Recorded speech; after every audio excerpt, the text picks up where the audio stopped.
as far as I can see, reading all these memoirs, both the Fajar Generation and the numerous memoirs that are now being put out by the Chinese educated activists, right? This seems to be very much in the foreground rather than in the background.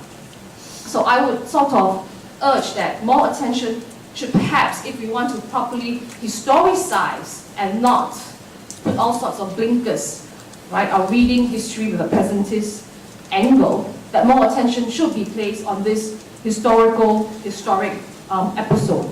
There's a lot of stuff that's being done from the Malayan side. I mean, it is the Malayan emergency after all, right? Malaysia, but I think it bears reminding that the Malayan emergency and state of emergency was declared in Singapore as well, and that had a big impact, as the memoirs tell us. So the key questions that the Fajar Generation brought out for me: what did it mean to grow into maturity under conditions of severe curtailment of civil and political rights, and yet having the sense, the keen sense, that important and fundamental changes are afoot? So you sense this great opportunity, and yet because of the Malayan emergency, students, young people are restricted in all sorts of actions, political or otherwise. What did it mean to be in school under so-called emergency conditions? So this really sort of will guide my presentation for today.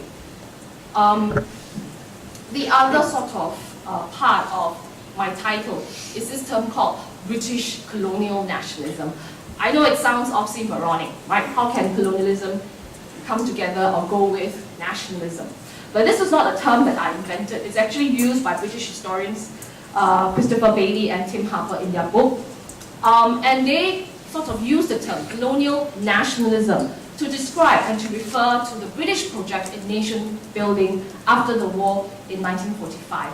This is not entirely sort of new, because historians have gone into analyzing sort of the geopolitical strategic interests of the British in trying to use nation building as a mechanism for controlled decolonization. That's not a sort of contested item, right? And it's got to do with, you know, American support for creating what they see as legitimate nation states to undermine the communist anti-colonial credentials, so on and so forth, Cold War politics. But what is underappreciated is also the fact that the British, right, propose or put forth, in fact, a nationalist imagination of what Malaya, the putative Malaya nation, was about. And this is a quote that's taken directly from their book, and it's very evocative. I find it very evocative precisely because it describes the irony of the colonizer posing as nationalists so well, right? So this is the, I don't know, the really other side of what Pata Chatterjee called, you know, emphasis on the derivative discourse of nationalism. So who is mimicking who at in this quote, right? So it was axiomatic to the British that before the war there was no local patriotism in Malaya. Dressed in the borrowed robes of nationalism, the British would now create it. After 1945, the fashioning of a Malayan national identity became the lodestar of imperial policy.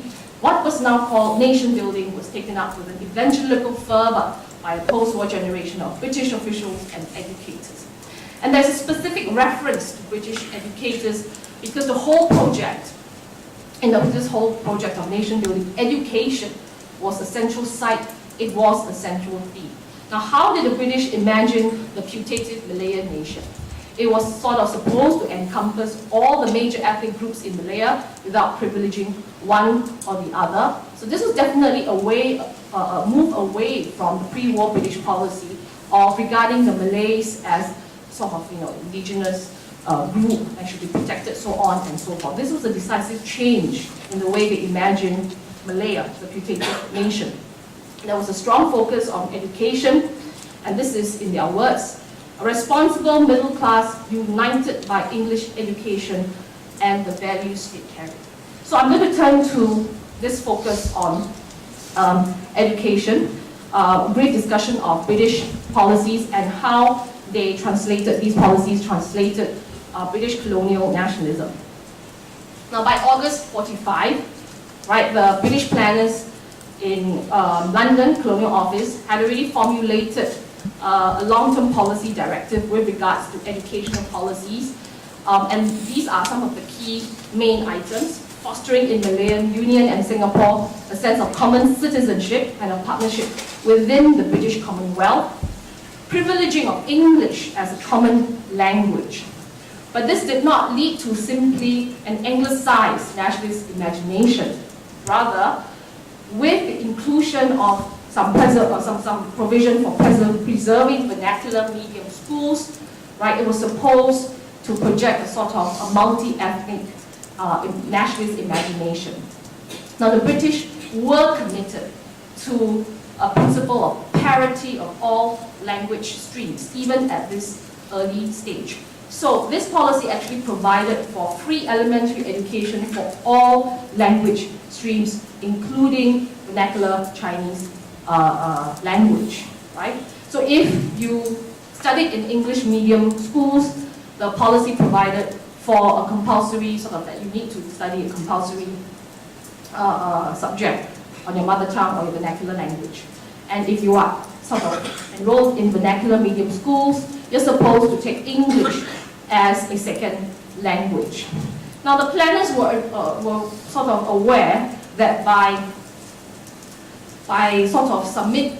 committing themselves to support vernacular language education, there was a risk in undermining the sort of common sense of citizenship that they wanted to promote. But this commitment to parity of all language streams was actually justified, right, based on the pedagogical principles, which apparently by that time, right, both British officials as well as British professional, educators, so on and so forth, they were pretty committed to this sort of belief that the most efficacious way of teaching young kids would be to use the mother tongue of these kids. So it would be most efficacious pedagogically if young kids were educated in their respective mother tongues. Hence, this sort of commitment to a policy of parity of all language streams. Now, if all of this sounds sort of pretty familiar in Singapore for us today, right, this were the beginnings of Anglo-centric multilingual education system. Now, the policy sort of objective was translated into a so-called 10-year plan in education, which was launched in 1947. Notwithstanding the commitment to parity of all sort of language streams, education in all language streams, when the plan was finally executed, it was Anglo-centric in emphasis. And part of this is not because the British